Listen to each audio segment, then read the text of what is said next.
Subscribe to Mufti Tariq Masood, famous scholar. الحمد لله نحمده ونستعينه ونستغفره ونؤمن به ونتوكل عليه ونعوذ بالله من شرور أنفسنا ومن سيئات أعمالنا من يهده الله فلا مضل له ومن يضلل فلا هادي له ونشهد أن لا إله إلا الله وحده لا شريك له ونشهد أن محمدًا عبده ورسوله صلى الله تعالى عليه وعلى آله وأصحابه وبارك وسلم تسليمًا كثيرًا كثيرا. أما بعد فأعوذ بالله من الشيطان الرجيم. بسم الله الرحمن الرحيم.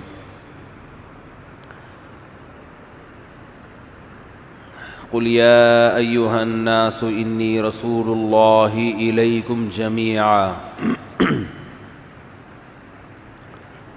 وقال النبي صلى الله عليه وسلم الكيس من دان نفسه وعمل لما بعد الموت. قرآن مجید کی ایک آیت کا حصہ اور نبی صلی اللہ علیہ وسلم کی ایک حدیث پڑھی ہے. اللہ تعالیٰ سے دعا ہے اللہ تعالیٰ صحیح طرح سے بات کہنے کی، سننے کی، سمجھنے کی اور پھر عمل کی توفیق عطا فرمائے. آواز صاف آ رہی ہے آپ لوگوں کو؟ ہے بھائی، ایکو کو ختم کریں بالکل. یہ لفظ ایکو ہے، ایکو ہے کیا ہے؟ کچھ انگریزی کے کسی ماہر نے کہا کہ ایکو نہیں ہے، کچھ اور ہے. چلو جو بھی ہے، ختم تو ہو گیا نا.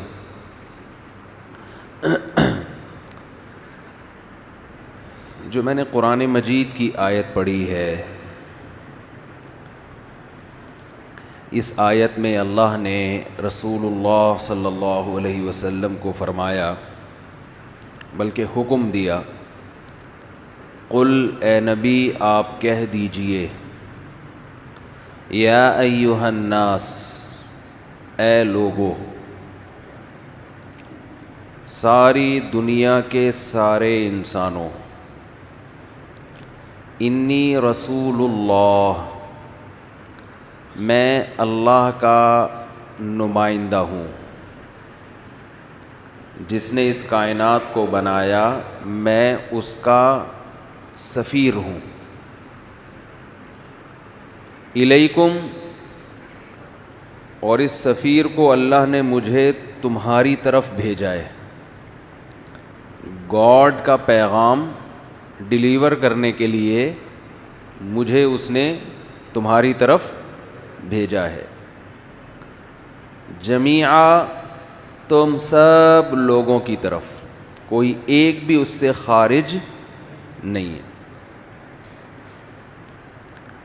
جب بھی کسی جگہ سے کوئی نمائندہ آتا ہے،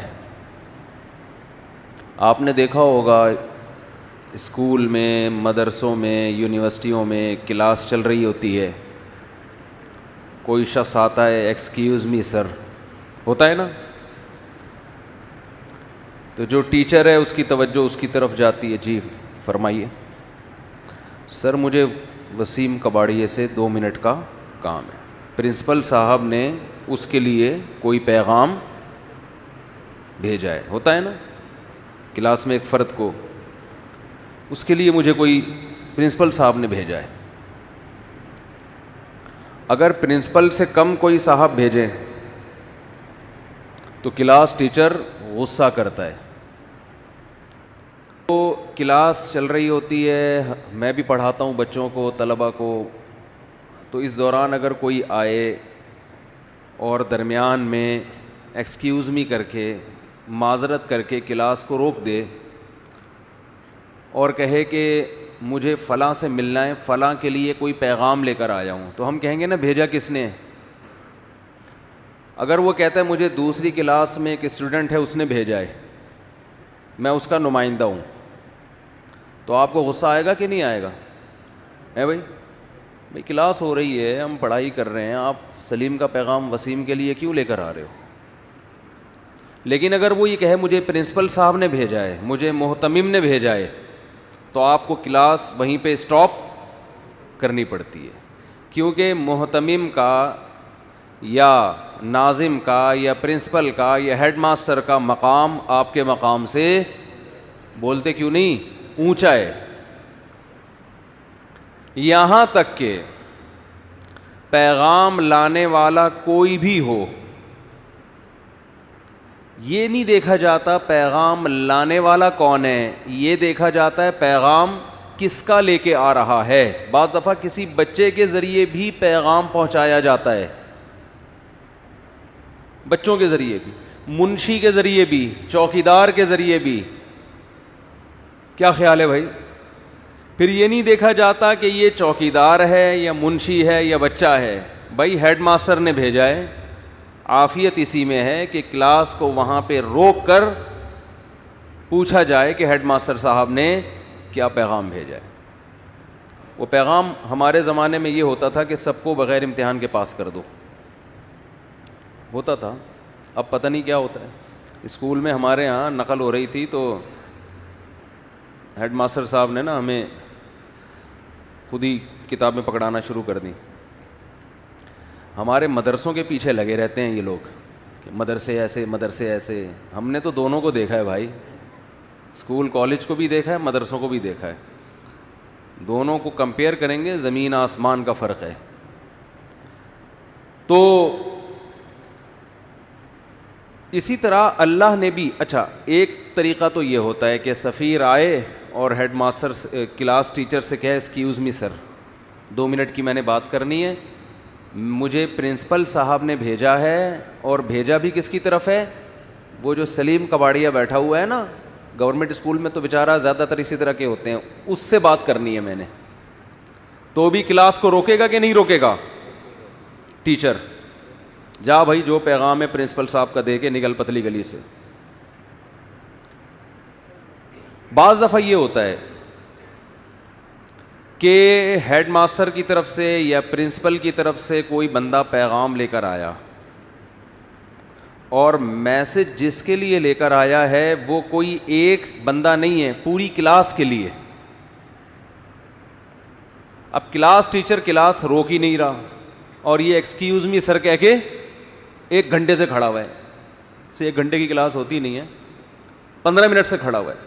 ورنہ وہ کلپ بنا دیں گے نا، وہ 1 گھنٹے کی، انہوں نے 20 گھنٹے بولا تھا، حالانکہ جہلم کا 20 گھنٹے کا سفر نہیں ہے. تو اس پہ بھی کلپ بن سکتا ہے کہ انہوں نے 1 گھنٹے کی کلاس بولی، حالانکہ سفید جھوٹ ممبر پہ بیٹھ کے 1 گھنٹے کی کلاس ہوتی نہیں. یہ جھوٹے لوگ ہیں، مفتی جھوٹے ہوتے ہیں. اس لیے بہت احتیاط سے اب میں مثالیں بھی دیتا ہوں. کرامن کاتبین بھی لکھتے ہیں، وہ تو جیسے ہے ویسے ہی لکھ لیتے ہیں نا، لیکن کچھ ایسے کرامن کاتبین مارکیٹ میں آ گئے ہیں جو لکھتے بھی ہیں اور اسی وقت پکڑ بھی رہے ہیں. کرامن کاتبین تو رپورٹ پیش کر کے اللہ کے سامنے دے رہے ہیں، اللہ پکڑے گا آخرت میں، اللہ ہم سب کو بچائے.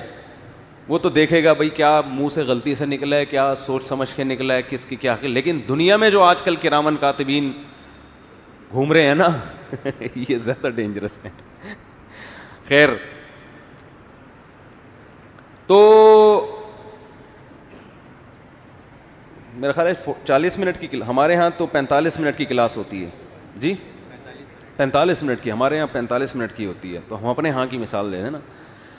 اب جو نمائندہ آیا پرنسپل صاحب کی طرف سے، اس نمائندے نے ٹیچر کو کہا کہ مجھے پرنسپل ایکسکیوز می کر کے کھڑا ہوا ہے آدھے گھنٹے سے، اور ٹیچر لفٹ ہی نہیں کرا رہا اس کو. تو درمیان میں بول پڑے گا سر مجھے پرنسپل صاحب نے بھیجا ہے. بولے گا نا درمیان میں کہ آپ، میں گھنٹے سے کھڑا ہوا ہوں، آپ کوئی میری طرف توجہ ہی نہیں دے رہے. تو پرنسپل کا لفظ سنتے ہی ٹیچر کے کان کھڑے ہو جائیں گے. بھئی ہم تو سمجھ رہے تھے کسی دوسری کلاس سے آیا. اس کے ساتھ ساتھ اگر وہ یہ کہے کہ سر میں پوری کلاس کے لیے ایک میسج لے کر آیا ہوں پرنسپل صاحب کی طرف سے، اب ٹیچر کا اسے بات نہ کرنے دینا اور بڑی گستاخی ہے یا نہیں ہے بھائی؟ اور بڑی گستاخی ہے. وہ صرف ایک سلیم یا وسیم کے لیے پیغام نہیں لایا، وہ تو پوری کلاس کے لیے پیغام لے کر آیا ہے جس میں آپ بھی داخل ہیں. تو اب یہ اس کی بات نہ سننا، اس کی بات پہ غور نہ کرنا، یہ پہلے سے بھی بڑی بے ادبی اور ہٹ دھرمی ہے. اور اس سے بڑھ کر یہ کہ جو میسج لے کر آیا ہے، جو لانے والا بندہ ہے وہ کوئی چپڑاسی نہیں ہے، وہ دوسری کلاس کا طالب علم نہیں ہے، بلکہ وہ پرنسپل صاحب کا بیٹا ہے یا اور کوئی بڑا آفیسر ہے، یا بڑا زبردست اس کا گیٹ اپ ہے جس سے لگ رہا ہے کہ یہ کوئی، یوں سمجھے کہ کوئی آرمی کا بڑا آفیسر آیا ہوا ہے یا کوئی سائنٹسٹ آیا ہوا ہے. ڈاکٹر عبد القدیر خان آ گیا فار ایگزامپل. سوال پیدا ہوتا ہے پرنسپل صاحب ڈاکٹر عبد القدیر خان کو کیوں بھیجیں گے؟ جواب یہ ہے کہ بھائی انہوں نے کوئی میسج دینا ہے نا. ہمارے یہاں جامعۃ الرشید میں ڈاکٹر عبد القدیر خان آئے تھے تو ہمارے پرنسپل صاحب نے بھیجا تھا ان کو، وجہ اس کہ بھئی آپ جو بھی میسج ہے وہ طلبہ کو دیں. تو ایسے موقع پہ جب جس کو بھیجنا والا بھی عالی مقام، جس کو بھیجا جا رہا ہے وہ بھی عالی مقام، اور جس کی طرف بھیجا جا رہا ہے وہ بھی عالی مقام، وہ سب کے لیے، سب کے کان کھڑے ہو جائیں گے. ایسے موقع پہ اگر کلاس ٹیچر یہ کہتا ہے وہیں کھڑا رہے، وہیں کھلو جا. تو پنجاب میرے بہت دورے ہو رہے ہیں نا، تو پنجابی بھی آ رہی ہے مجھے آہستہ آہستہ. اتھے ہی کھلو جا، جتے دی کھوتی اتنے آن کھلوتی. پنجاب میں ایک مقولہ مشہور ہے، جدے دی کھوتی اتھے آن کھلوتی. اب اس کا مفہوم پتہ نہیں کیا ہے، بہرحال ہمیں تو یہ لفظ اچھا لگا تو ہم نے کہا چلو ٹھیک ہے. بعض الفاظ ایسے اچھے ہوتے ہیں ان کا مطلب نہیں بھی پتہ ہوتا. جدے دی کھوتی اتھے آن کھلوتی، اے کی رولہ پہ گیا چودھری سٹاں لے گیا. یہ بہت پہلے سرگودا میں ہم نے لکھا ہوا دیکھا تھا. الیکشن میں چودھری صاحب سیٹیں لے گئے تو اے کی رولہ پہ گیا چودھری سٹاں لے گیا.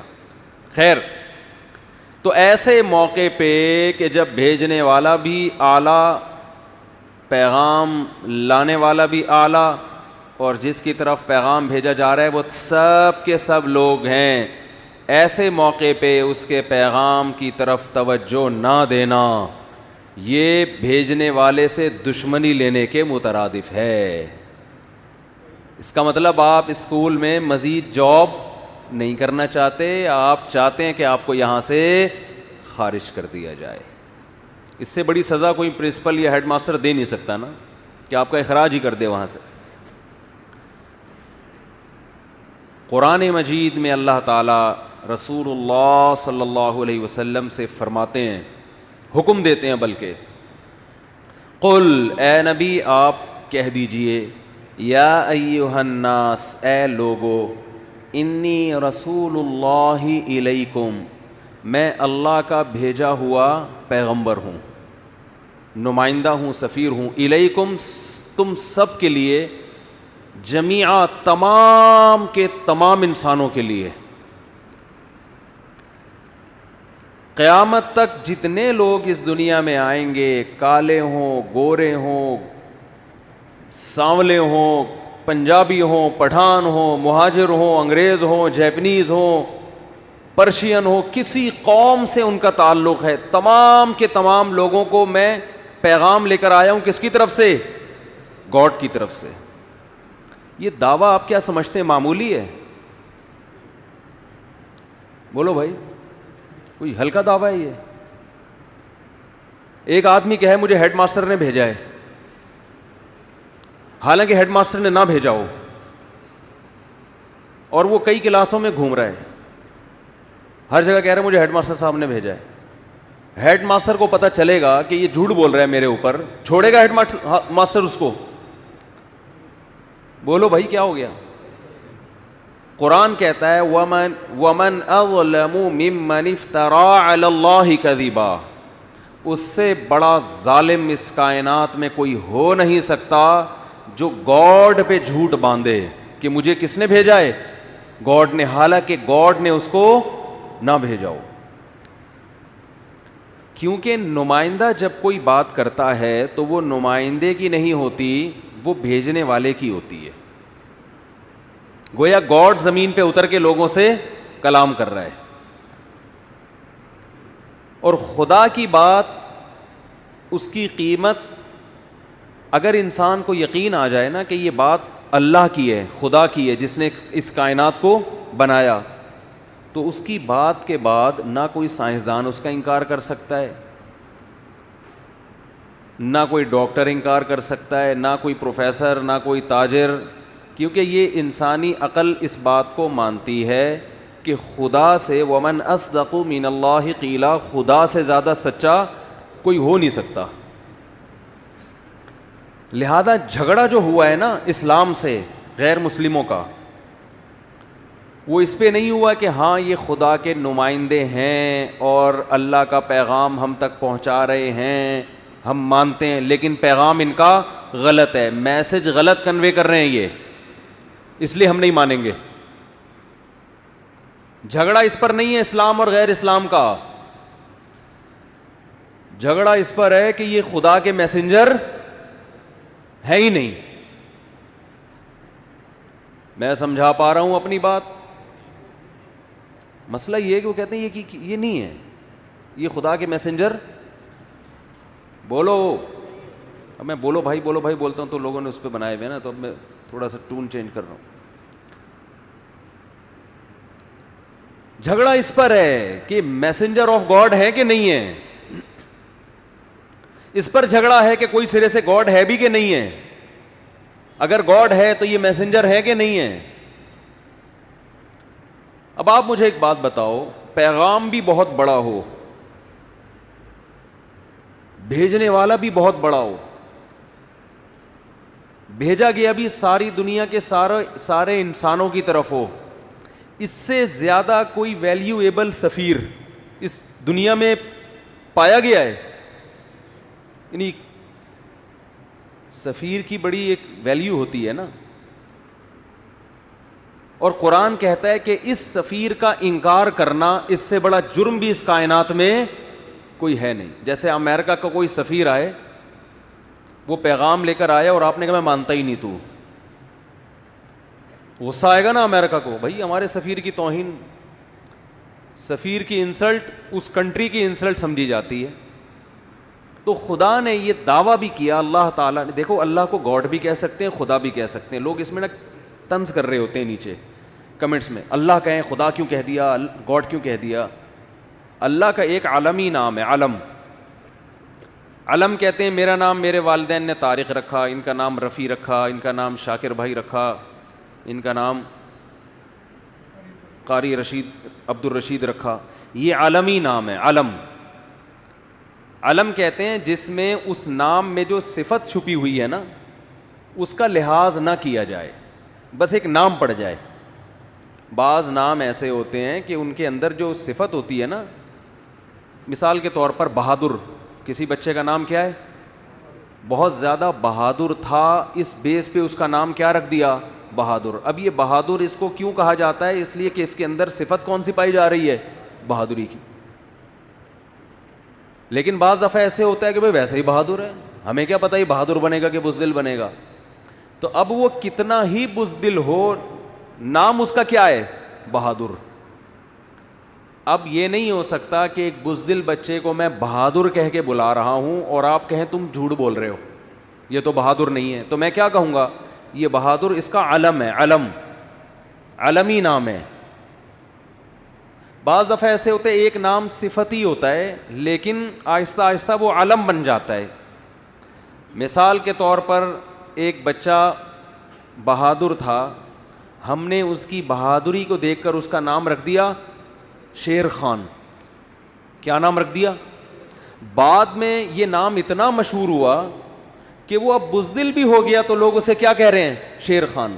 اب بھی اس کو شیر خان کہنا جھوٹ نہیں ہوگا, اس لیے کہ یہ صفتی نام تھا جو کنورٹ ہو کے کیا بن گیا ہے, بول لو کیا ہو گیا, علم بن گیا ہے نا. ارے بعض لوگوں کی چڑ ہوتی ہے نا, وہ شروع میں تو کسی وجہ سے ان کی یہ چڑ ہوتی ہے, بعد میں وہی ان کا نام بن جاتی ہے. ملائی, ہمارے محلے میں صاحب رہا کرتے تھے, ملائی, گورے چھٹے تھے, لوگوں نے ان کو کیا کہنا شروع کر دیا, ملائی. سن نہ لیں گے بیان وہ. تو ہمارے دیکھو بچے بڑے شرارتی ہوتے ہیں, ہمارے نانا ایک واقعہ بتاتے تھے اپنے بچپن کے حفظ کا, لیکن یار یہ پھر جو اس ٹائپ کے لوگ ہیں نا ان پہ یہ لوگ چڑ بنا کے یہ فٹ کر دیں گے, یہ چٹکلا صحیح نہیں ہے, اس کا ناجائز استعمال ہو سکتا ہے.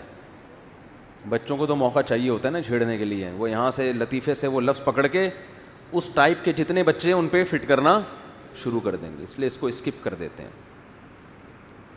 تو کہاں تک بات چلی تھی؟ جی ہاں, بہادر علمی. تو اللہ کا جو علمی نام ہے نا وہ ہے اللہ. پھر جو عربی گرامر کے ماہرین ہیں وہ اختلاف کرتے ہیں الہ سے نکلا ہے یا کسی اور لفظ سے, بہرحال جہاں سے بھی ہے, تو اللہ کا جو علمی نام ہے وہ کیا ہے؟ اللہ. سمجھتے ہیں؟ یہ تو اللہ کا عالمی نام ہے. باقی صفاتی نام ہے, الرحمن, الرحیم, کریم, رؤوف, غفار, ستار, ذو انتقام, یہ سارے نام کیا ہیں؟ صبور, صبر کرنے والا, فوراً حلیم, انتقام نہیں لیتا نا, شکور, قدردان, یہ سارے کیا نام ہیں؟ بولتے کیوں نہیں؟ صفتی نام ہے. اللہ کے اندر یہ صفات پائی جاتی ہیں. تو صفتی نام کے لیے ضروری نہیں ہے کہ وہ عربی میں ہی ہو, وہ اردو میں بھی ہو سکتا ہے, انگلش میں بھی ہو سکتا ہے, فارسی میں بھی ہو سکتا ہے. سمجھتے ہیں؟ کسی بھی زبان میں اللہ کی کسی صفت کو ہائی لائٹ کیا جا سکتا ہے. ایک بات. دوسری بات یہ, لوگ یہ اعتراض کرتے ہیں کہ خدا اصل میں اس کا یہ مطلب تھا, فارسی کا یہ لفظ ہے اور وہ غلط مطلب تھا, تو آپ اس کو آج اللہ پہ فٹ کیوں کر رہے ہو؟ بھائی تھا, اب نہیں ہے. آپ خود ہی کہہ رہے ہیں کہ یہ مطلب. بعض الفاظ جب وضع کیے جاتے ہیں تو ان کا مطلب غلط ہوتا ہے, لیکن جب وہ کامن ہو جاتے ہیں نا تو اب جو مطلب لوگ لے رہے ہیں وہی مطلب لیا جائے گا. یہ نہیں دیکھا جائے گا کہ جب یہ لفظ ایجاد ہوا تھا تو اس کا کیا مفہوم تھا. وہ تھا, اب نہیں ہے. بہت مشکل ہے, بہت مشکل ہے. گاڈ کا جو بھی مطلب ہو, ہمیں اس سے بحث نہیں ہے, وہ تھا. اب جب بھی گاڈ کہتے ہیں تو کس کی طرف توجہ جاتی ہے؟ کائنات کو بنانے والا, کریٹر. بس خدا کو, معبود کو کہتے ہیں جس کی عبادت کی جائے, جو کائنات کو بنانے والا ہے. اب تھا واضح نہیں بحث کرنی, ہمیں جو مرضی تھا. وہ ٹائی کے بارے میں کہتے ہیں نا یہ صلیب کا نشان تھا بھائی, اب نہیں ہے. جو تھا ہمیں کیا, اب اگر ہوتا تو ہم ٹائی کو حرام کہتے. ارے کوٹ ٹائی پہن کے جاتے ہیں نا لوگ, بچے اسکول جا رہے ہوتے ہیں, صاحب دفتر جا رہے ہوتے ہیں ٹائی پہن کے, تو اس پہ بعض حضرات یہ کہتے ہیں کہ تو کتابوں سے ثابت کرتے ہیں کہ یہ گورے نے صلیب کے طور, پہلے صلیب لٹکاتے تھے نا تو صلیب ہوتے ہوتے ٹائی بن گئی, تو یہ اصل میں یوں تھا. مجھے نہیں پتا یہ تحقیق صحیح ہے یا نہیں ہے. جو چیزیں غیر ضروری ہوتی ہیں میں ان میں تحقیق کرتا ہی نہیں ہوں, میری عادت نہیں ہے. ٹائم بچاؤ بھائی, جو مفید کاموں میں ٹائم لگاؤ. اگر ہم اس تحقیق کو صحیح مان لیں کہ یہ واقعی صلیب کا نشان تھا تو تھا نا, اب تھوڑی ہے. اب تو یہودی بھی پہن رہے ہیں جو صلیب کو نہیں مانتے, اب تو ہندو بھی پہن رہے ہیں جو صلیب کو نہیں مانتے, مسلمان بھی پہن رہے ہیں. زیادہ زیادہ یہ کہہ سکتے ہیں کہ یہ مسلمانوں کا, کہ علماء کا کلچر نہیں ہے, مذہبی لوگوں کا کلچر نہیں ہے. تو اس لیے بہتر یہی ہے کہ وہ لباس پہنا جائے جو اس قوم کے علماء پہنتے ہیں, یہ بہتر ہے. کوئی فرض واجب نہیں ہے, لیکن نہ عیسائیوں سے مشابہت ہے اس میں اور نہ صلیب سے کوئی مشابہت ہے. جو کچھ تھا, اب نہیں ہے. کسی کی توجہ بھی نہیں جاتی اب اس طرف کہ کوئی صلیب لٹکا کے گھوم رہا ہے گلے میں. سمجھتے ہو؟ تو اس لیے کمنٹس میں لوگ بار بار لکھ رہے ہوتے ہیں آپ اللہ کا لفظ کیوں نہیں استعمال کرتے, گاڈ کیوں کہتے ہو, خدا کیوں کہتے ہو. تو اتنا زیادہ پہلے ہی دنیا میں بڑے بڑے ٹینشنیں ہیں بھائی, اور کیوں اپنے لیے ٹینشنیں بڑھا رہے. بہتر تو یہی ہے کہ اللہ کے لیے سب سے اچھا لفظ کون سا ہے؟ اللہ. بہتر تو یہی ہے, لیکن کوئی دوسرا بھی استعمال کر لے تو کوئی گورنمنٹ کی طرف سے پابندی نہیں ہے. اس میں ہوتی بھی پابندی تو بھی کوئی مسئلہ نہیں تھا, گورنمنٹ کو ایسی چیزوں پہ پابندی لگانے کی اجازت بھی نہیں ہے. اچھا خیر, تو میں یہ عرض کر رہا تھا کہ اب آپ مجھے ایک بات بتاؤ کہ سفیر کا دعویٰ ہے کہ کس نے بھیجا ہے؟ اس کائنات کے بنانے والے نے. اور بھیجا کس کی طرف ہے؟ صرف عرب کی طرف نہیں, تمام دنیا کے تمام انسان جو اس وقت تھے اور جو قیامت تک آئیں گے. اور آپ نے یہ دعویٰ برائے دعویٰ نہیں کیا. مدینہ ہجرت کرنے کے بعد آپ صلی اللہ علیہ وسلم روم اور فارس کے بادشاہوں کو خطوط بھیج رہے ہیں. ویژن دیکھو. یعنی ایک یتیم جو نہ لکھنا جانتا ہے نہ پڑھنا جانتا ہے, عرب کے ایک ایسے ماحول میں پیدا ہوا جہاں ایجوکیشن کا نام و نشان نہیں ہے, اور ابھی آپ کو ایک چھوٹی سی ریاست بھی پوری طرح نہیں ملی مدینہ کی, اس میں بھی چاروں طرف آپ کے دشمن. مسجد نبوی جتنی بڑی ہے نا اب, پورا مدینہ نبی کے دور میں اس سے چھوٹا تھا. سمجھ میں آ رہی ہے؟ جو مدینہ شہر تھا نا, آج جو مسجد نبوی ہے مدینہ شہر اس سے چھوٹا تھا. پوری اسلامی تاریخ ہے. آپ کوئی ماہر آدمی ہو نا, آپ کو بتائے گا مسجد نبی کے اندر یہاں حضرت ابو بکر کا گھر تھا, یہاں حضرت عمر کا گھر تھا, یہاں حضرت ابو ہریرہ آیا کرتے تھے, یہاں یہ ہوتا تھا, یہاں پوری مسجد نبی کے اندر پوری مدینہ کی تاریخ ہے. اتنی چھوٹی سی جگہ, بہت کمزور معمولی سی ریاست جو اپنے پاؤں پہ ابھی کھڑی بھی نہیں ہو پا رہی, سنبھل بھی نہیں پا رہے, اور خطوط لکھے جا رہے ہیں ہرقل کو. ہے بھائی, خطوط کس کو لکھے جا رہے ہیں؟ بڑے بڑے ملکوں, اس وقت ایسے جیسے رشیا, امریکہ اور برٹش, ان حکومتوں کو خطوط لکھے جا رہے ہیں. اس میں کیا کہا جا رہا ہے؟ انی رسول اللہ علیکم جمیعا, مجھے گاڈ نے میسنجر بنا کے بھیجا ہے. کس کی طرف؟ آپ کہتے ہیں جب اللہ کو اللہ کہا جائے گا تو گاڈ کیوں کہہ رہے ہو پھر بار بار؟ گاڈ اس لیے کیونکہ یہ لفظ گوروں کے لیے بھی ایکسیپٹیبل ہے نا. بھائی گاڈ کو تو وہ بھی مانتے ہیں نا, اللہ کو نہیں مانتے, گاڈ کو تو مانتے ہیں نا, تو اس لیے میں گاڈ کا لفظ استعمال کر رہا ہوں. سمجھ رہے ہو کہ نہیں سمجھ رہے؟ لبرل لوگ بھی بولیں یہ اللہ کیوں لے کر آ رہے ہیں بیچ میں, تو بھائی گاڈ کا لفظ سب کے لیے قابل قبول ہے کہ نہیں ہے؟ انگلش میں خدا کو کیا کہتے ہیں؟ گاڈ کہتے ہیں, کیونکہ انگریز بھی او مائی اللہ نہیں کہتے, او مائی گاڈ کہتے ہیں.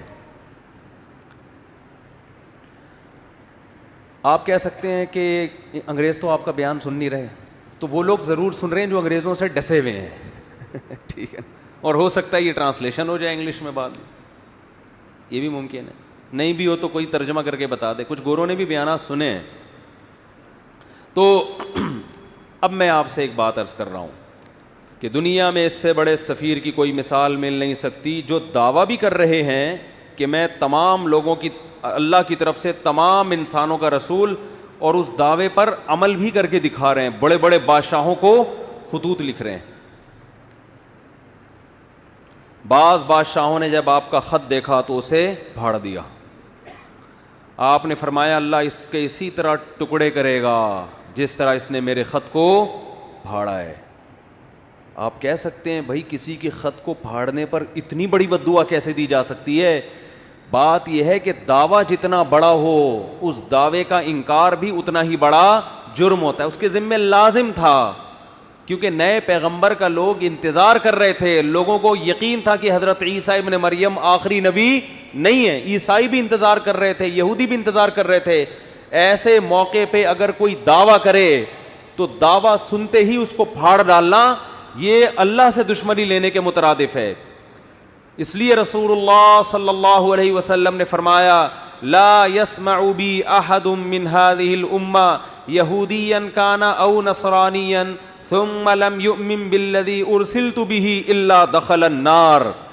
فرمایا میری پوزیشن یہ نہیں ہے کہ کوئی میری دعوت سنے, اس کا دل چاہے تو مان لے, دل چاہے تو نہ مانے. نا نا نا نا نا نا, میری حیثیت یہ ہے کہ اس امت میں کوئی یہودی عیسائی میرے بارے میں سنے اور پھر تحقیق کر کے مجھ پر ایمان نہ لے کر آیا تو اس کا ٹھکانہ جہنم کی آگ ہے.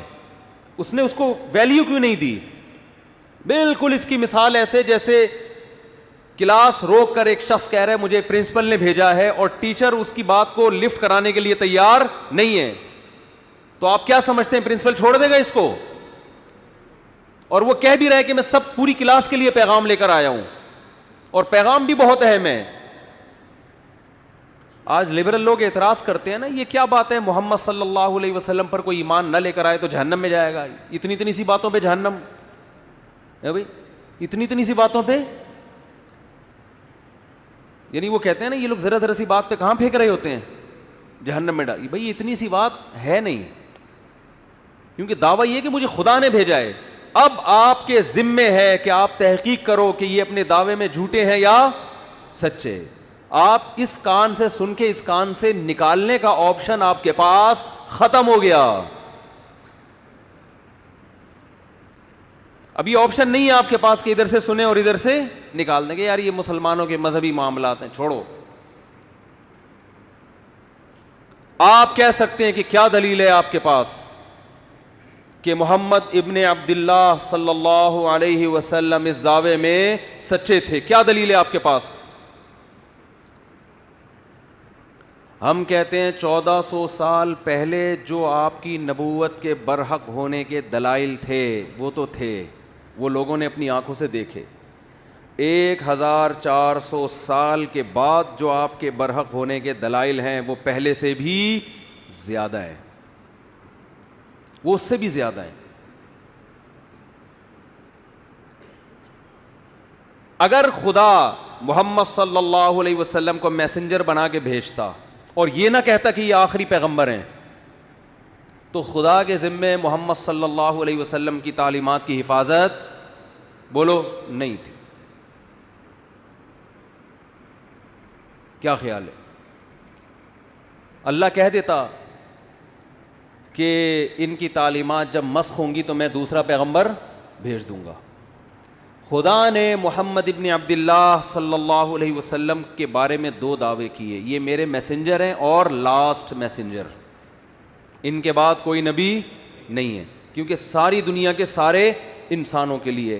اس دعوے میں اللہ نے ایک اور دعویٰ کر دیا کہ ان کی تعلیمات کو میں قیامت تک کے لیے محفوظ کر دوں گا.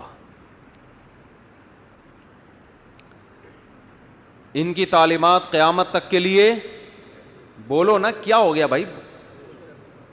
وہاں میں پشاور میں بیان کر رہا تھا, ایسا بول رہے تھے لوگ یار, چپ کرانا. سرگودا میں بیان ہوا, چپ کرانا مشکل ہو گیا, لوگ چپ ہی نہیں ہو رہے تھے.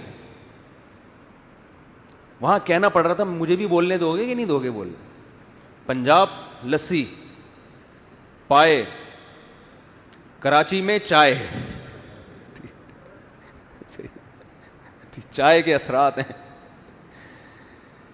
سوچتا بہت ہے آدمی, چائے پی کے بولتا نہیں ہے, سوچتا رہے. جہاں بولنے کا موقع ہوتا ہے وہاں بھی کیا کر رہا ہوتا ہے, سوچ رہا ہوتا ہے. ابھی اتنی اچھی صحت رہی ہے نا, میرا 2 ہفتے کا دورہ ہوا کے پی کے پنجاب, ایسے ایک چھینک بھی نہیں آئی. پھر کراچی اتر کے چھینکیں شروع. تو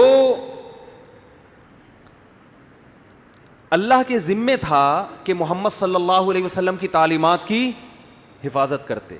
یہ حفاظت خود اس کی دلیل ہے کہ محمد صلی اللہ علیہ وسلم لاسٹ میسنجر آف گاڈ ہیں, ورنہ کسی یتیم جو نہ لکھنا جانتا ہو نہ پڑھنا جانتا ہو, اس کی تعلیمات کی اللہ کی قسم اسباب کی دنیا میں ایسی حفاظت کا انتظام اس زمانے میں تو ممکن ہی نہیں تھا, ناممکن. اور اس زمانے میں بھی اتنا پروٹوکول ملنا کسی کو ممکن نہیں ہے. ہمارے نبی صلی اللہ علیہ وسلم کی جو سیرت ہے اس کے 2 پہلو ہیں, خوب غور سے سنیں. 2 پہلو ہیں آپ کی سیرت کے. ایک پہلو وہ ہے جس میں آپ خدا کی طرف سے کوئی میسج دے رہے ہیں کہ یہ الاؤڈ ہے اور یہ ناٹ الاؤڈ. خدا ان کاموں سے خوش ہوتا ہے اور ان کاموں سے ناراض ہوتا ہے. کہنے میں کیا جا رہا ہے؟ خدا ان کاموں سے خوش ہوتا ہے اور ان کاموں سے ناراض. جب کوئی کہے بولو تو خدا نہ بولنے سے ناراض ہوتا ہے, یہ بھی ایک ہے نا. ان کاموں سے اللہ خوش ہوگا اور ان کاموں سے اللہ ناراض ہوگا. اب ہمارے بچے بھی میری نقلیں اتار رہے ہیں یوں کر کے. میں گھر گیا, میری بچی یوں کر رہی ہے, ابو ایسے بیان کرتے ہیں. جس گھر میں بچے نہیں ہیں نا وہ گھر نہیں ہے, ہوٹل ہے. پتہ نہیں کس فطرت کے خلاف زندگی پہ تمہیں لوگوں نے, فیملی پلاننگ والوں نے ڈال دیا. اللہ کا شکر ہے میں مولوی ہوں الحمدللہ, میں ان نظریات سے پہلے دن سے متاثر ہی نہیں ہوا, اس لیے شادیاں بھی کر لیں, بچے بھی پیدا ہو گئے الحمدللہ. گھر جاتے ہیں خوشیاں ملتی ہیں, اللہ اور خوشیاں نصیب کرے. میں تو اپنے بچوں کو دیکھ کے کہتا ہوں یار ان سے ہمیں محروم کر رہے تھے. یہ جس کے پاس وحی کی تعلیم نہیں ہے نا, خدا کی قسم خود بھی گمراہ ہے, دوسروں کو بھی گمراہ کرے گا. یہ نعمت ہے خدا کی بچے, یہ کوئی ٹینشن نہیں ہے. ان کو ٹینشن بنا کے پیش کر دیا ہے. نہ توکل, نہ گھروں میں آبادی, بڑھاپے میں اور عذاب. ہم تو چاہتے ہیں لیٹسٹ ورژن آتا رہے. وہ چھوٹے بچے کی جو اس میں وہ چاہتے ہوتی ہیں نا, اور اس میں جو پیار ہوتا ہے, وہ بڑے ہو کے تھوڑی میں تو گھر میں کئی دفعہ کہتا ہوں, میرا دل ہی نہیں چاہتا کہ یہ بچے بڑے ہوں. لوگ کہتے ہیں جلدی سے بڑے ہو جائیں. او بھائی, بڑے ہو کے وہ بات نہیں ہے جو چھوٹوں میں ہے. اور آپ کو مولویوں کے بچوں سے ٹینشن ہوتی ہے اور اتنے بچے کیسے پال رہا ہے. او بھائی, وہ آپ کے نہیں ہے اس لیے ہو رہی ہے. اگر آپ کے ہوتے پھر دیکھو, انسان کو اپنے بچوں سے بائی نیچر کیسا ہی کالا کلوٹا آڑا ترچا نیلا پیلا ہو پھر بھی بہت اچھا لگتا ہے. تو اپنے ہوں گے تو پھر دیکھو کتنے اچھے لگیں گے. ابھی میں گلگت جا کے ایک ویڈیو میں نے بنائی ہے, 24 بچے لوگوں کے, ایک کے 30 بیٹے 24 بیٹیاں. وہ تو جانتے ہی نہیں نا یہ کیا ہوتا ہے فیملی پلاننگ. 13 سال میں لڑکیوں کی شادیاں ہوتی ہیں, اولادیں ان کو ملتی ہیں, 99-100 سال کی عمر میں جا کے مرتی ہیں وہ. تو سب نہ یہ صحت کے لیے مفید ہے نسل روکنا, نہ یہ آپ کے ذہنی تفریح کے لیے مفید ہے. نہیں ہوں گے تو ٹینشن, یعنی گھر میں ماحول ہی نہیں بنتا. تو وہ تو بیچارہ انگریز خود تو فطرت سے باغی ہوا ہے, تمہیں بھی فطرت سے باغی کر دیا اس نے. تو وہ گلگت کی ویڈیو ضرور دیکھنا, ابھی میں ہم لوگ نے لگا دی اپلوڈنگ پہ اس کو. وہاں میں نے انٹرویو لیا, بھائی تیرے کتنے, سب خوش. ماشاء اللہ خواتین کی عمریں بھی لمبی. فیملی پلاننگ والے بولتے ہیں 13 سال کی بچہ جن رہی ہے. او بھائی, خدا نے جب اس کا یہ نظام متحرک کر دیا, اس کا مطلب اب اس کی نیچر ہے یہ. عورت ایک پیٹ میں 2 جڑواں بچے پال سکتی ہے, تو کیا سال کے وقفے سے دو نہیں جن سکتی کیا وہ؟ اور دوسری بات یہ کہ اگر عورت کو پریگنینسی نہیں ہوتی تو وہ بلڈ جو ہے وہ مینسز میں ضائع ہوتا ہے, پھر وہ انرجی زیادہ ضائع ہوتی ہے. ڈاکٹر کہتے ہیں, میں نہیں کہہ رہی ہے, جو بلیڈنگ ہوتی ہے نا مینسز میں, وہ زیادہ انرجی ضائع ہو رہی ہوتی ہے بنسبت پریگنینسی کے. اور پریگنینسی میں جو بیماریاں عورت کے ساتھ لاحق ہیں وہ قدرت کی طرف سے ہیں. وہ اس کو کمزور کرنے کے لیے, ٹینشن دینے کے لیے نہیں, وہ صرف یہ جتانے کے لیے تاکہ بچے کے لیے کچھ تکلیف اٹھائے اور بچے پر اس کا حق باپ کی نسبت 3 گنا زیادہ ثابت ہو. کچھ تو کہے نا کہ میں نے تکلیفوں سے اٹھائے تجھے. اگر کچھ بھی نہ ہوتا, نہ الٹیاں آتی, نہ ٹینشن ہوتی, تو کیسے بچے پہ اپنا حق جتاتی؟ تو کچھ ٹینشنیں خدا نے ماں کی کے مقدر میں رکھی ہیں تاکہ اس بیس پر ساری زندگی بچے کو غلام بنا کے رکھے. وہ آپ خدا سے جنگ لڑ رہے ہو. یہ ہمیں سکھائیں گے یہ فیملی پلاننگ والے, اور یہ یہودی ہمیں بتائیں گے کہ ہماری کتنی نسل بڑھنی چاہیے, کتنی رکنی چاہیے. ان کے اپنے تو ہوتے نہیں ہیں. آپ یوٹیوب پہ انٹرویوز دیکھ لو, جو خواتین بہت ایجوکیٹڈ خواتین ہیں, بڑے بڑے عہدوں پر ہیں, ان کی بڑی ویلیو تھی ایک زمانے میں. آج وہ روڈوں پہ کاغذ چن رہی ہیں, کچرا چن رہی ہیں, کوئی پوچھنے والا نہیں ہے. آپ میں کوئی ایبلٹی ہے نا, تو جب تک وہ ہے کمپنیاں آپ سے فائدہ اٹھائیں گی, جب نہیں تو کمپنی آپ کو نکال باہر کرے گی. مجھے یہاں ملتے ہیں بوڑھے لوگ, میں یہ تھا, میں نے اتنی ڈگریاں میرے پاس, اب کوئی لفٹ کرانے والا نہیں ہے. خدا نے مرد اور عورت کو اولاد کی صورت میں گفٹ دیا ہے, تحفہ دیا ہے کہ یہ تمہیں نہیں چھوڑے گا بڑھاپے میں, یہ تمہارا ہے, اصل تمہارا یہی ہے. 20 سال سے فالج زدہ باپوں کو لوگ پال رہے ہیں, ماؤں کو پال رہے ہیں, کمپنیاں تھوڑی پالیں گی. اور ان نوٹوں سے کیا بڑھاپے میں باتیں کرو گے؟ یہ جو نوٹ ہیں کما کے بڑھاپے میں یہ دل بہلائیں گے. بڑھاپے میں بیٹے ہوں, بیٹیاں ہوں, پوتے ہوں, نواسے ہوں, بہویں ہوں, داماد ہوں, کوئی ایک آدھ تو نکلے گا نا کام کا. تو عجیب اپنے آپ کو عذاب میں ڈالا ہوا ہے. اللہ کا بڑا فضل ہے, اللہ نے ہمیں اس لعنت سے بچایا ہے. میں تو بچیاں کتنی پیاری لگتی ہیں اسکارف پہن کے نماز پڑھ. آج فجر میں نے اپنی چھوٹی بچی کو دیکھا, میں گھر گیا نماز کے لیے جگانے کے لیے, تو مصلی پہ بیٹھی ہوئی انگلی اٹھائی ہوئی ہے نا یوں کر, میں بھی اس کے پاس ہی بیٹھ گیا. مجھے اتنا اچھا لگ رہا تھا, میں نے کہا یہ دیکھو یار. تو بچیاں پراپر ڈریس میں بہت اچھی لگتی ہیں, اسکرٹ میں اچھی نہیں لگتی. بیوی کا لباس کچھ اور ہوتا ہے بھائی, بیٹیوں کا کچھ اور ہوتا ہے. جو لباس شوہر کے سامنے پہننے کا ہے وہی باپ کے سامنے پہن کے آ رہی ہیں. باپ تو چاہتا ہے بیٹیوں کے سر پہ چادر ہو, پراپر ڈریس ہو, اس میں ان کے چہرے پہ ایک رونق اور ایک نور ہوتا ہے. بھائی چاہتا ہے بہن کا پراپر ڈریس ہونا چاہیے. سفر کرتے ہیں نا, عجیب خواتین جو لبرل خواتین ہیں کس طرح سے رہ رہی ہیں زندگیاں ان کی. کہتا ہے بھائی پتہ نہیں کیسے ان کے گھر میں کیا کیسے برکت آئے گی اور کیسے سکون ہوگا. خیر, تو میں عرض کر رہا تھا کہ اللہ تعالیٰ نے, یہ پتہ نہیں کہاں سے بات آ گئی, انٹرویو آ جائے گا, سن لینا, انٹرویو انشاءاللہ آ جائے گا. اور فیملی پلاننگ والے جو تباہی ہونے والی ہے نا ابھی, مجھے تو لگ رہا ہے یہ نہ مروا دیں کہیں مجھے کہ یار ہماری اربوں کروڑوں روپے کا ہم سرمایہ خرچ کر رہے ہیں اس پر, اور یہ مولوی دھجیاں اڑا دیتا ہے. میں تو آپ کو انٹرویو دکھاؤں گا, بھائی تیرے کتنے بچے ہیں, وہ بتائے گا میرے اتنے ہیں. تو بھی نہیں مرا, تیری بیوی بھی نہیں مری, اور چور ڈاکو بھی نہیں ہے. یہ جو کہتے ہیں نا کہ بچوں کی تربیت نہیں ہو سکی, میں نے انٹرویو لیا ہے کہ آپ کے کتنے, وہ کہہ رہے ہیں میرے 22 ہیں. میں نے کہا کوئی ایک چور, کوئی ہیروئنچی, کوئی چرسی. کہہ رہے ہیں نہیں بھائی سارے خدمت گزار ہیں ماشاء اللہ, سارے اسکولوں میں پڑھ بھی رہے ہیں, تعلیم بھی حاصل اور زیادہ اچھے پڑھ رہے ہیں. جب 22 بچے ہوتے ہیں نا تو اکیلے ماں باپ نہیں سنبھالتے, وہ بچے بھی ایک دوسرے کو سنبھالتے ہیں. اور وہ 22 اکٹھے نہیں ہو جاتے برساتی مینڈکوں کی طرح. جب 22واں ہوتا ہے تو پہلا وہ کم از کم 30 سال کا ہو چکا ہوتا ہے. 22 کا نہیں, ایک ہر سال نہیں ہو سکتا, اتنا ممکن نہیں ہے. اتنی تو میری اسپیڈ نہیں ہے یار. یہ تو کچھ زیادہ ہی اسپیڈ بڑھا دی انہوں نے. تھوڑا سا سلو پہ لے کر آئیں. ہر سال بچہ پیدا ہونا ممکن نہیں ہے, تھوڑا سلو کر لیں, آنچ تھوڑی سی ہلکی کر لیں, جل جائے گا اس سے. عورت جب بچوں کو فیڈ کراتی ہے نا تو اس کو پریگننسی 99% چانس ہوتا ہے کہ نہ ہو. یہ قدرت کی طرف سے ہے, یہ وقفہ بھی قدرت نے خود ہی بنایا ہے, اس میں بھی آپ کو ڈاکٹروں سے مشورے کی ضرورت نہیں ہے. یہ سب خدا کی طرف سے انسٹالیشن ہوئی ہوئی ہے عورت میں. جو چیزیں انسانی صحت کے لیے انتہائی ضروری ہوتی ہیں وہ خدا نے ڈاکٹروں کے حوالے نہیں کی ہیں. لوگ ڈاکٹر سے پوچھ کے پانی پینا, ڈاکٹر صاحب پانی کتنے گلاس پیوں؟ او بھائی تو جتنا پیاس لگتی ہے اتنے گلاس پی لے. ڈاکٹر سے پوچھنے کتنی روٹیاں کھاؤں میں؟ جو سمجھدار ڈاکٹر ہوگا وہ بھی یہ کہے گا بھائی یہ تیرا پیٹ ہے, یہ تجھے خود تیری باڈی بتائے گی کہ کتنی روٹیاں کھانی ہیں. میں نے 15 دن پراٹھا نہیں کھایا سفر میں نا, میں ابھی کافی لمبا سفر تھا نا میرا, تو 15 دن مجھے پراٹھا نہیں ملا. آج پھوڑا ہے الحمدللہ, ایسا مزہ آیا, مزہ آ گیا. تو مجھے پتا ہے بھائی میری باڈی کو پراٹھا چاہیے, یہ ڈاکٹر کو نہیں پتا.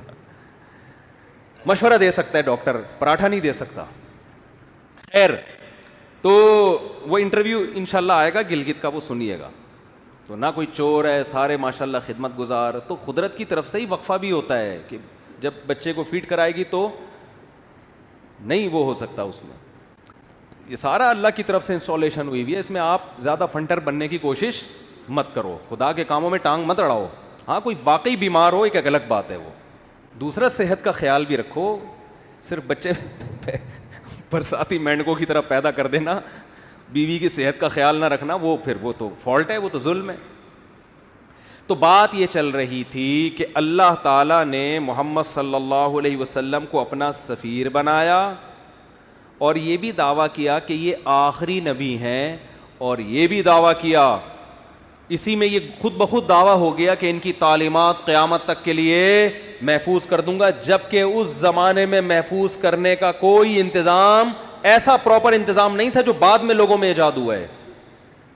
تو لکھنے والے چند گنے چنے لوگ تھے, لکھتے بھی چمڑوں پہ اور کاغذوں پہ, جس کے گمنے کا بہت امکان, تحریف کا بہت امکان, مگر ایسا انتظام کیا کہ میں آپ سے عرض کر رہا تھا محمد صلی اللہ علیہ وسلم کی تعلیمات 2 قسم کی ہیں. جلدی سے بات کو سمیٹ رہا ہوں میں.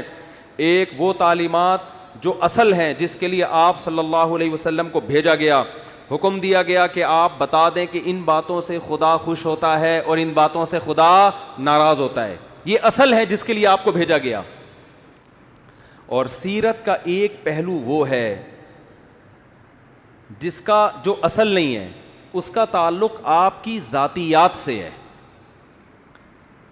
کوئی سفیر جب آپ کے پاس آتا ہے پیغام لے کر, تو آپ کو دلچسپی ہوتی ہے کہ اس کا گیٹ اپ کیسا تھا. کوئی بھی جو بھی مشہور شخصیات ہوتی ہیں نا, لوگ ان کو دیکھنا چاہتے ہیں, ان کے بارے میں پوچھتے ہیں. میں جب تک ویڈیو پہ نہیں آتا تھا لوگ پوچھتے تھے کیسے ہیں بھائی مفتی صاحب, موٹے ہیں, پتلے ہیں, لمبے ہیں, ٹھگنے ہیں, کیا ہیں, لوگ پوچھتے تھے میرے بارے میں. ہم شکر ہے اس وقت ویڈیو نہیں بناتے تھے کیونکہ ہم بہت باریک تھے, آواز جاندار رکھی ہوئی تھی, باڈی باریک. تو لوگ مجھے کہتے تھے جیسی آپ کی آواز ہے آپ خود بھی ویسے ہی ہیں. میں کہتا نہیں, تسمع بالمعید خیر من ان تراہ, مجھے دیکھنے سے بہتر ہے سننے پر اکتفا کرو. تو شکر ہے 2013 میں حج کر کے آیا تو کچھ گزارا ہو گیا.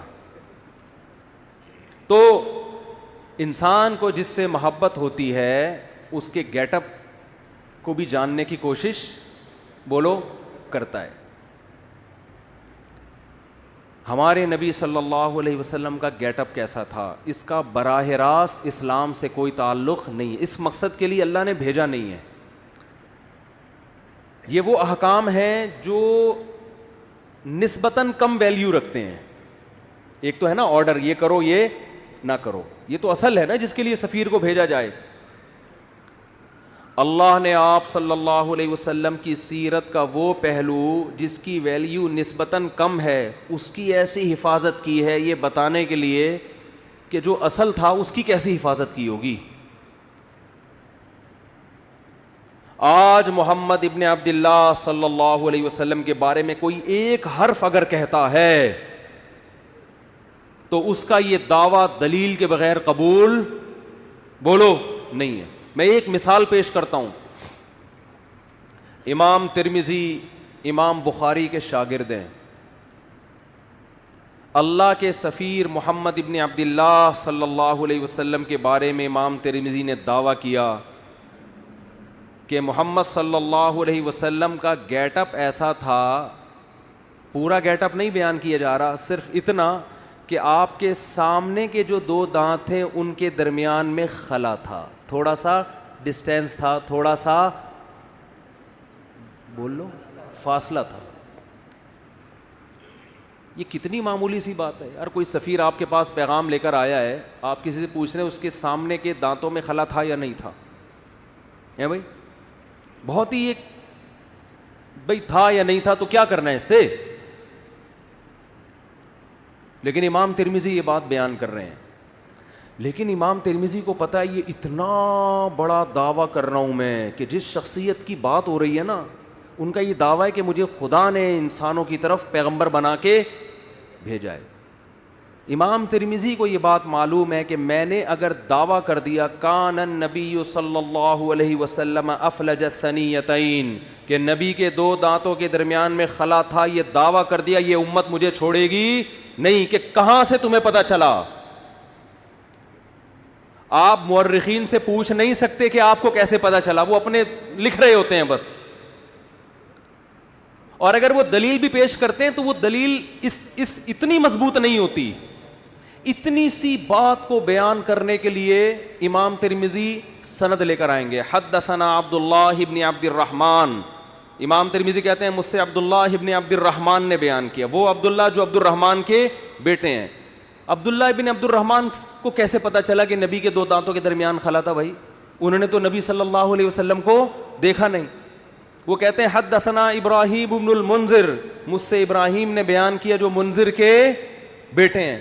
بھائی ابراہیم ابن منذر نے تو نبی کا زمانہ نہیں پایا, ان کو کہاں سے پتا چلا؟ وہ کہتے ہیں ابراہیم ابن المنذر کہتے ہیں حدثنی عبد العزیز ابن ابی ثابت الزہری, مجھ سے عبد العزیز نے بیان کیا جو ابو ثابت الزہری کے بیٹے ہیں. بھائی عبد العزیز جو ابو ثابت الزہری کے بیٹے ہیں ان کو کہاں سے پتا چلا؟ جی انہوں نے تو نبی صلی اللہ علیہ وسلم کو دیکھا نہیں. وہ کہتے ہیں حدثنا اسماعیل ابن ابراہیم, مجھ سے اسماعیل نے جو ابراہیم کے بیٹے ہیں انہوں نے بیان کیا. حضرت اسماعیل جو ابراہیم کے بیٹے ہیں ایسے تو سینکڑوں ہیں, یہ کون سے والے اسماعیل اور ابن ابراہیم کی بات کر رہے ہیں؟ کہتے ہیں ابن اخی موسیٰ ابن عقبہ, وہ اسماعیل ابن ابراہیم جو موسیٰ ابن عقبہ کے بھتیجے ہیں. اچھا جی, اسماعیل ابن ابراہیم نے تو محمد صلی اللہ علیہ وسلم کو نہیں دیکھا. امام ترمذی آپ کیسے دعویٰ کر رہے ہیں کہ محمد صلی اللہ علیہ وسلم کے دانتوں کے درمیان میں خلا تھا؟ اسماعیل ابن ابراہیم جو موسیٰ ابن عقبہ کے بھتیجے ہیں, انہوں نے نبی کا زمانہ نہیں پایا. وہ کہتے ہیں قال حدثنی موسیٰ ابن عقبہ, وہ کہتے ہیں مجھے میرے چچا موسیٰ ابن عقبہ نے بتایا. بھائی موسیٰ ابن عقبہ نے بھی نبی کا زمانہ نہیں پایا. وہ کہتے ہیں موسیٰ ابن عقبہ کہتے ہیں حدثنی قریب, مجھ سے عبداللہ بن عباس کے شاگرد قریب نے بیان کیا. ارے بھائی قریب نے بھی محمد صلی اللہ علیہ وسلم کو نہیں دیکھا. امام ترمذی کہتے ہیں ذرا خاموش ہو جاؤ. قریب کہتے ہیں حدثنی عبداللہ ابن عباس, مجھ سے عبداللہ ابن عباس نے بیان کیا, اور انہوں نے نبی کے چہرے انور کی طرف دیکھ کے فرمایا کان النبی صلی اللہ علیہ وسلم افلج الثنیتین, کہ نبی کے سامنے کے دو دانتوں کے درمیان میں خلا تھا. ایسی حفاظت محمد صلی اللہ علیہ وسلم کے گیٹ اپ کی خدا نے کی ہے. سوچو تعلیمات کی کیسی حفاظت کی ہوگی. آج کوئی ایسی شخصیت ہے جو یہ اٹھ کے دعویٰ کرے کہ میں خدا کا بھیجا ہوا پیغمبر, اور اس کے پاس اپنے دعوے کی صداقت کا اتنا بڑا ثبوت ہو جو ثبوت محمد صلی اللہ علیہ وسلم کے سچے ہونے کا تھا. آپ کہہ سکتے ہیں یہ ایک حدیث ہے, ایسی ہزاروں حدیثیں ہیں, ایک بات بھی اگر آپ محمد صلی اللہ علیہ وسلم کی طرف منسوب کرتے ہو سند کے بغیر امت اس کو قبول بولو نہیں کرتی. اور سند بھی کیسی خاندانی. آپ کہہ سکتے ہو امام ترمذی سے کہ حضرت آپ کہتے ہیں مجھ سے عبداللہ ابن عبد الرحمن نے بیان کیا, ہو سکتا ہے یہ بندہ بھی آپ نے خود ہی گڑھ لیا ہو. بھئی کہنے پر گورنمنٹ کی طرف سے کوئی پابندی ہے؟ بولو آپ کو مجھ سے فلاں نے بیان کیا, اگلے کو کیا پتا فلاں کون ہے. آپ اسماء الرجال کی کتابوں میں جاؤ گے, جی عبداللہ ابن عبد الرحمن کون ہے, آپ کو اس زمانے کے درجنوں علماء کے اقوال مل جائیں گے. یہ فلاں سن میں پیدا ہوئے, فلاں جگہ علم حاصل کیا, ان کے بارے میں علماء کے تبصرے, یہ جھوٹے تھے سچے تھے, کوئی کرپشن تو نہیں ان پہ ثابت ہوئی, جھوٹ تو ثابت نہیں ہوا زندگی بھر. ان کے شاگرد کون کون, ان کے استاذ کون کون, کہاں کہاں سے علم حاصل کیا. ایک مؤلف بیان نہیں کرے گا, بہت سارے لوگ جو مختلف ملکوں میں رہتے ہیں وہ بیان کریں گے ان کے بارے میں. پھر آپ اگلے راوی کی طرف جاؤ گے, عبداللہ ابن عبد الرحمن, وہ کہتے ہیں ابراہیم ابن المنذر نے. یہ ابراہیم ابن المنذر کون ہے؟ یہ کوئی ڈھکے چھپے نہیں ہے, آپ کو درجنوں کتابوں میں ان کے حالات بولو مل جائیں گے. بھائی اس زمانے میں مشہور آدمی تھے, یہ لوگ جانتے تھے ان کو. وہ کتابیں کوئی دمشق میں لکھی جا رہی ہے, کوئی مصر میں لکھی جا رہی ہے, کوئی کوفہ میں لکھی جا رہی ہے, ان کتابیں میں ان کا تذکرہ ملے گا آپ کو. حالانکہ ان کے آپس میں ملاقات ثابت, ان مصنفین کا آپس میں کمپرومائز نہیں ہو سکتا, مختلف ملکوں میں ہیں یہ. پھر آپ پوچھو گے جی عبدالعزیز ابن ابی ثابت الزہری کون ہے, ان کے اسماء الرجال کی کتابیں تو اتنی جلدوں میں ہوتی ہیں جن میں راویوں کے حالات, ان کے نام. ایسا خاندانی پروٹوکول خدا کی طرف سے محمد صلی اللہ علیہ وسلم کو ملا, ایسی حفاظت کی گئی. اللہ ان غیر مسلموں سے کہہ رہا ہے جس کے دانتوں کے درمیان خلا, اس گیٹ اپ کو بیان کرنے کی میں نے ایسے حفاظت کی ہے, سوچو اس کے آرڈر کیسے میں نے محفوظ کیے ہوں گے. یہ پروٹوکول اس کائنات میں آج تک کسی کو بولو نہیں ملا. ہم یہ سیرت سن کے خوش ہوتے ہیں, ہونا بھی چاہیے, لیکن اس میں ہمارے لیے ایک پیغام ہے کہ محمد صلی اللہ علیہ وسلم جیسے غیر مسلموں کی طرف بھیجے گئے تو مسلمانوں پر بھی لازم ہے یا نہیں کہ آپ صلی اللہ علیہ وسلم کو فالو کریں. امام بخاری اپنی سند سے حدیث لے کر آتے ہیں, نبی صلی اللہ علیہ وسلم نے فرمایا اعفوا اللحا, نبی نے خدا کا پیغام پہنچایا, داڑیاں بڑھاؤ. نبی پیغام دے کے بولو نا بھائی, چلے ختم. اللہ کی حجت اپنے بندوں پر تمام. اب جب آپ یہ حدیث دیکھیں گے, آپ امام بخاری سے پوچھیں گے نا یہ آپ کو کس نے کہا کہ نبی نے حکم دیا؟ امام بخاری سند، مجھ سے فلاں نے، مجھ سے فلاں نے، مجھ سے فلاں نے، پھر ان راویوں کی آپ ہر جگہ تحقیق کر سکتے ہو. پھر امام ترمذی بھی بیان کر رہے ہیں، امام مسلم بھی بیان کر رہے ہیں. کیوں؟ کہ کل قیامت کے دن اللہ آپ سے سوال پوچھے گا کہ میں نے اپنے میسنجر کے ذریعے پیغام پہنچایا تھا کہ اللہ کی طرف سے تمہیں حکم ہے داڑھی بولو نا بھائی بڑھاؤ. بس تمہیں اگر کوئی کنفیوژن تھی کہ پتہ نہیں حکم دیا ہے کہ نہیں دیا، تو میں نے تمہاری وہ کنفیوژن دور کر دی تھی. بس آپ کہہ سکتے ہیں اللہ اگر تیرا اتنا اہم حکم تھا تیرے حبیب کا، تو میں نے جب داڑھی نہیں رکھی تو سزا کیوں نہیں ملی؟ اللہ کیا کہے گا؟ یہ دنیا دارالامتحان تھی، دارالجزا کیا ہے؟ بولتے کیوں نہیں بھائی؟ بس اب آپ کی مرضی. مولوی صاحب بھی آپ کو یہ حدیث سنا کے جمعہ پڑھا کے گھر نکل جائیں گے، کیونکہ مولوی صاحب کا پولیس سے کوئی تعلق. قرآن کہتا ہے نا محمد صلی اللہ علیہ وسلم کے بارے میں کہ لست علیہم بمسیطر، آپ ان پر نگہبان نہیں ہیں. میسنجر کا کام حکم پہنچانا ہوتا ہے، منوانا بولو نہیں ہوتا. تو میسنجر کا کام پیغام پہنچانا بس. اسی پیغام میں جو خدا نے اپنے حبیب صلی اللہ علیہ وسلم کو دیا، اس میں حکم دیا ان کو پیغام پہنچا دو بس، آگے نہیں کچھ. لا تقربوا الزنا. اچھا کچھ پیغام ایسے ہیں جو خدا کی ذات سے نکلے ہیں، براہ راست قرآن کی شکل میں محفوظ ہوئے، کہ اس میں اے نبی ہم جب کسی کو پیغام دے کے بھیجتے ہیں، بعض دفعہ پیغام اتنا اہم ہوتا ہے کہ وہ لکھ کے دے دیتے ہیں بھائی یہ پڑھ کے سنا دو، اور بعض دفعہ کہتے ہیں یہ بھی بتا دینا، یہ بھی بتا دینا. تو اس میں میسنجر کے الفاظ اپنے ہوتے ہیں، پیغام بھیجنے والے کا ہوتا ہے. حدیث بھی اللہ کا پیغام ہے، الفاظ کس کے ہیں؟ محمد صلی اللہ علیہ وسلم کے. قرآن بھی اللہ کا پیغام، الفاظ بھی کس کے؟ اللہ کے. تو جو اللہ نے قرآن میں حکم دیا، جو پیغمبر نے قرآن پہنچایا، اور وہ بھی اسی طرح محفوظ ہے، اس میں بھی ذرہ برابر تبدیلی نہیں ہوئی. اس پیغام میں کیا ہے؟ لا تقربوا الزنا. ان سے کہہ دو کہ زنا کے قریب بھی پھٹکنے کی اجازت. بولتے کیوں نہیں. زنا کرنا تو دور کی بات.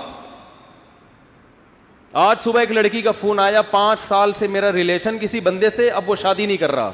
میں نے کہا بالکل ٹھیک کر رہا ہے، وہ حرام کاروں کے لیے یہی ہونا چاہیے. جب اس نے حرام مزے لے لیے تو وہ کیوں بیوی بنائے گا بھائی؟ کیوں بیوی بنائے گا؟ وہ اس کو حرام چسکے لگ گئے نا. رو رہی ہے، اس کو منع. میں نے کہا میں کیوں سمجھاؤں اس کو؟ خدا نے مرد اور عورت کو نکاح کے علاوہ کسی بھی راستے سے قریب جانے کی اجازت بولو نہیں دی ہے. محمد صلی اللہ علیہ وسلم جو گاڈ کا پیغام لے کر آئے، دیکھو غیر مسلم زنا کر سکتا ہے، کرے وہ کہہ رہا ہے میں نہیں مانتا محمد صلی اللہ علیہ وسلم کو، اس پہ خدا خود ہی نمٹ لے گا قیامت کے دن. مسلمان کے پاس نبی کے حکم کے سامنے نو کا آپشن نہیں ہے. محمد صلی اللہ علیہ وسلم جو پیغام لے کر آئے گاڈ کی طرف سے، اس میں یہ تھا کہ تمہیں 5 ٹائم اللہ کے گھر میں جمع ہو کے میری عبادت کرنی ہے، اور عبادت کا طریقہ بھی بتا دیا.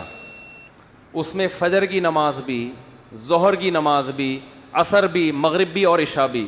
آپ نماز کے لیے آ جائیں، آپ کی مرضی، نہ آئیں، کوئی مولانا صاحب پولیس لے کے آپ کے گھر نہیں پہنچیں گے. اس سے اس خوش فہمی میں نہ رہیں کہ نماز آپشنل ہے. نہ نہ نہ نہ نہ. اللہ نے محمد صلی اللہ علیہ وسلم کو اپنا سفیر بنایا، اور آپ کی نبوت پہ سینکڑوں دلائل قائم کر کے بتا دیے کہ تمہارے اوپر میری حجت تمام ہو چکی ہے، تم آؤ نہ آؤ تمہاری مرضی. کل قیامت کے دن جب میں انتقام لوں گا تو تم یہ نہیں کہہ سکو گے کہ اللہ معاذ اللہ نقل کفر، محمد صلی اللہ علیہ وسلم کی نبوت صحیح نہیں تھی، یا اللہ مجھے یقین نہیں تھا کہ محمد صلی اللہ علیہ وسلم نے 5 نمازوں کا حکم دیا بھی ہے کہ نہیں دیا. تو یہ حجت اللہ کی بندوں پہ تمام ہو چکی ہے. اللہ نے محمد صلی اللہ علیہ وسلم پر جو کلام نازل کر کے ہم تک پہنچایا، اور محمد صلی اللہ علیہ وسلم کے ذریعے جو بندوں کو اپنا میسج پہنچایا, اس میسج میں شراب لیگل ہے یا انلیگل ہے؟ بولو, انلیگل ہے. آپ کو شراب کے قریب جانے کی اجازت نہیں ہے. خدا نے جو اپنا پیغام محمد صلی اللہ علیہ وسلم کے ذریعے ہم تک پہنچایا, اور پوری سندوں کے ساتھ, اور قرآن تو سند کا محتاج ہی نہیں ہے, اس قرآن میں ہمیں حکم دیا گیا کہ بہن کی وراثت آپ کو کھانے کی اجازت. بولتے کیوں نہیں؟ بعض گاؤں دیہاتوں میں بیان کرتا ہوں نا, لوگ بڑے خوش ہو رہے ہوتے ہیں. جہاں بہن کی وراثت کی بات ہے, میں دیکھ رہا ہوتا ہوں لوگوں کے چہرے کی ہوائیاں اڑ, ایک نعرہ آتا ہے ماشاء اللہ ماشاء اللہ, لگ رہا ہوتا ہے اس کے ابا بھی مرے ہی نہیں ہیں. بہت سے دیہاتی علاقوں میں پوری زمینیں کھا جاتے ہیں, بہنوں کو بولو نہیں دیتے. ہمارے نبی نے جو ہمیں پیغام پہنچایا نا خدا کا, اس پیغام میں یہ بھی ہے کہ باپ کے مرنے کے بعد بڑا بھائی چھوٹے بھائی کی وراثت, بولو نا, نہیں کھا سکتا, اور باپ کے کاروبار پہ قبضہ نہیں کر سکتا, چاہے وہ باپ کی زندگی میں وہ کاروبار خود ہی چلا رہا ہو. یہ غریبی ہے. ابا کی زندگی میں جو ابا کے کاروبار کو پروموٹ کرتے ہو, یہ ابا کی خدمت کہلائے گی. اس کی وجہ سے آپ کی کاروبار میں شرکت نہیں ہوگی. وراثت میں سب کو دینا پڑے گا. آپ یہ نہیں کہہ سکتے میں نے یہ گٹکے کی دکان کو یہاں تک پہنچایا ہے, تو اپنی دکان پہنچاتے ہیں نا, ابا کی پہنچاؤ گے تو ابا کا کاروبار بڑھ رہا ہے, اس میں ثواب ملے گا. لوگ آتے ہیں کہ ایک صاحب کہنے لگے میں نے ابا کے کاروبار کو یہاں سے اٹھا کے وہاں پہنچایا, مجھے ابا کے بعد کیا ملے گا؟ میں نے کہا ثواب ملے گا, اس پہ آپ بہت زیادہ ملے گا ثواب. صرف ثواب؟ میں نے کہا بہت زیادہ ثواب ملے گا, اس کے علاوہ کچھ بھی نہیں ملے گا. یہ ابا کا بزنس ہے بھائی. ابا کی گائے آپ خدمت کر کے ختم, یہ جمعے کے بعد اعلان کروں گا. ابا کی گائے کی خدمت کر کے اس کے 2 بچے ہو گئے گائے کے, تو یہ کس کے بچے کہلائیں گے؟ گائے کے بچے. اور گائے کس کی ہے؟ ابا کی. تو ابا کے ہی ہوں گے نا, آپ کے تھوڑی ہو جائیں گے. یہ بڑھوتری جب ہوتی ہے تو جس کی چیز ہو اسی میں بڑھوتری ہوگی نا. آپ وسیم بھائی کو کھلا کے آپ نے ڈبل کر دیا وسیم بھائی, تو وہ وسیم بھائی آدھے آپ کے تھوڑی ہو جائیں گے کہ جی میرے کھلائے ہوئے کی وجہ سے ڈبل ہو گئے, لہذا آدھے میرے آدھے آپ اپنے ہیں. بھائی جس چیز میں گروتھ ہوتی ہے تو وہ وہی چیز کہلاتی ہے. سمجھتے ہو؟ سمجھتے سب ہیں. ہاں ایک صاحب, کیا کریں یار, مثالیں اتنی ہیں, چھوڑو وقت بھی پورا ہو گیا ہے. تو بھائی یہ جو خدا کے پیغامات ہم تک آئے ہیں نا, اللہ کے پیغامات, ان پیغامات میں کچھ تو آپشنل ہیں, کچھ تو اللہ نے خود ہی اختیار دے دیا. تہجد پڑھو, نہیں پڑھو ٹھیک ہے, پڑھ لو گے اچھی بات ہے, نہیں پڑھو تو ضروری نہیں. اشراق پڑھ لو اچھی بات ہے, نہیں پڑھو تو کچھ غریبیاں بھی رکھی ہیں اللہ نے, وہ تمہاری مرضی. لیکن کچھ ایسے ہیں جس میں جو حلال و حرام سے جن کا تعلق ہے. داڑھی رکھنا ضروری ہے, اور بہنوں کی وراثت ان کے حوالے کرنا ضروری ہے. بڑے بھائی کے لیے چھوٹے یتیم بچوں کا مال, بلکہ جو حمل ہے نا ماں کے پیٹ میں, اس کا بھی وراثت میں اتنا ہی حصہ ہے جتنا زندوں کا اور بڑوں کا حصہ ہے. ایک دن کے حمل کا وہی حصہ ہے جو بال بچوں والے آدمی کا حصہ ہے. اس حمل کو بھی ماں کو گرانے کی اجازت نہیں ہے. تو یہ خدا کے احکامات ہیں جن میں اللہ نے 2 اور 2 4 کی طرح اپنے دین کو واضح کر دیا ہے. اور اللہ فرماتے ہیں وَلَا تَحْسَبَنَّ اللَّهَ غَافِلًا عَمَّا يَعْمَلُ الظَّالِمُونَ, ظالم جو کچھ کر رہا ہے اللہ کو اس سے غافل نہ سمجھو, کیونکہ یہ دنیا دار الامتحان ہے, دار الجزا نہیں ہے. جزا آخرت میں ہوگی. اللہ مجھے بھی محمد صلی اللہ علیہ وسلم پر حقیقی ایمان نصیب کرے, آپ صلی اللہ علیہ وسلم سے محبت نصیب کرے, اور اللہ ہمیں آپ صلی اللہ علیہ وسلم کی تعلیمات کو فالو کرنے کی توفیق عطا فرمائے. وما علینا الا البلاغ.